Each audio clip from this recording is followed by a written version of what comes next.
US में जो 1950s और 1960s में हुआ था वो 2010 में रिप्ले हो रहा है। जेलों का संख्या देखेंगे तो जेलों का स्टैटिस्टिक्स देखेंगे तो 70 to 80% अक्रॉस द कंट्री अलग अलग जेलों में 70 से 80% लोग या तो मुस्लिम है या दलित है या ओबीसी है, क्रिश्चियन है, कि ये उनका ज़मीन अगर है भी तो वो देश का डेवलपमेंट को रोक रहे हैं बाय प्रिवेंटिंग द माइनिंग।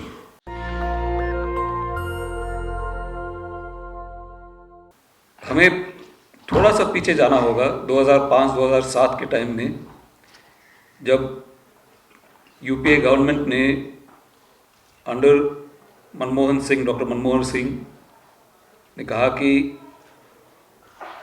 माओवादी जो है वो biggest internal threat to the country माना जाए,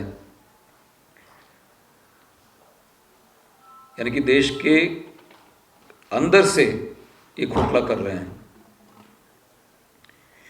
पर ये शब्द जो है biggest internal threat to the country, ये मनमोहन सिंह का नहीं है, ये है जोसेफ मैकार्थी का फ्रेज। जोसेफ मैकार्थी का नाम आपने सुना होगा, यूएस में बहुत इनफेमस आदमी है, क्योंकि उन्होंने एक विच हंट शुरू किया था कम्युनिस्ट के खिलाफ। तो पैरेलल आप देख लीजिए, यूएस में जो 1950s और 1960s में हुआ था वो 2010 में रिप्ले हो रहा है। इस शब्द की अहमियत क्या है, इस फ्रेज का, greatest internal threat to the security of the country, इससे एक मानसिकता पैदा हो जाता है, एक साइकोलॉजिकल इफेक्ट है इसकी। वो ये है कि आपस में देश के जो सिटीजन है वो आपस में एक दूसरे पर शक किया जाए, आपस में वो फॉल आउट करने लगे। तो कौन बचता है, कौन अंदर है, कौन बाहर है, who is the inside, who is the outside with in the country, ये सवाल उठ जाता है। हु इज इनसाइड, अगर आप जेलों का संख्या देखेंगे तो जेलों का स्टैटिस्टिक्स देखेंगे तो 70 to 80% अक्रॉस द कंट्री अलग अलग जेलों में 70 से 80% लोग या तो मुस्लिम है या दलित है या ओबीसी है, क्रिश्चियन है। अपर कास्ट हिंदू जो है बहुत कम मिलेंगे आपको जेल में।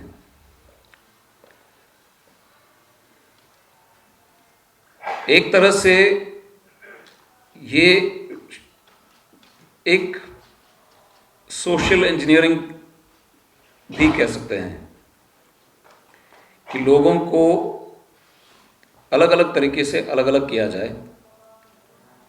तरीका ये है कि इनको ग्रेटेस्ट इंटरनल थ्रेट कह के अरेस्ट करें, माओवादी कह के अरेस्ट करें, टेररिस्ट कह के अरेस्ट करें, सपोर्टिंग टेररिस्ट करके अरेस्ट करें। और अब आप इंटेलेक्चुअल है तो भी आप खतरनाक है। और साईं बाबा ना सिर्फ एक इंटेलेक्चुअल था, वो एक एक्टिविस्ट भी था। ऑल ऑफ देम जो अरेस्ट हुए हैं वो सारे इसी कैटेगरी में आते हैं। तो जो हमारी लड़ाई है वो एक लार्जर पिक्चर देख के हमें लड़ना है। सिर्फ इसलिए मैं एक छोटा सा एक एग्जाम्पल बताता हूँ आपको।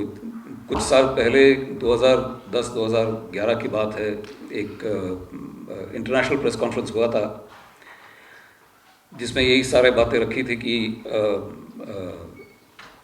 लैंड कैप्चर और जंगल ज़मीन की लड़ाई जो है वो प्रेस कॉन्फ्रेंस में रखी थी।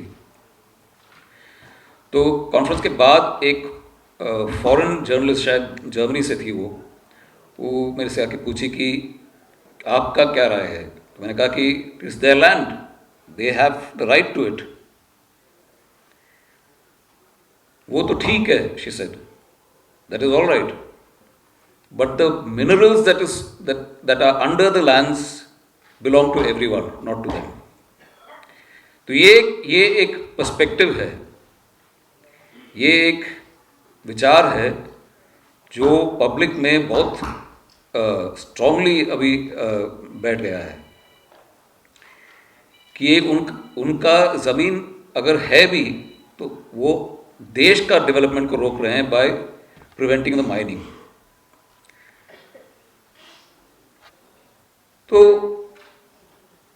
साईं बाबा के अंदर जाने के बाद काफ़ी हद तक इस इश्यू को लेके जो प्रोटेस्ट होता था, जो एक्टिविज्म होता था, वो काफ़ी हद तक कम हो गया है। हमें ये सारे इश्यूज को एक साथ लड़ना, इट इज़ नॉट ईजी। जो साथी लोग अंदर है उनको भी रिहा करनी है, और जो जिस लिए वो अंदर गए हैं वो भी बात हमें we have to fight that, we have to bear it in mind. तो ये जो लड़ाई है ये यहाँ ख़त्म नहीं होती है, ना कि इनकी रिहाई के बाद ख़त्म हो जाएगी,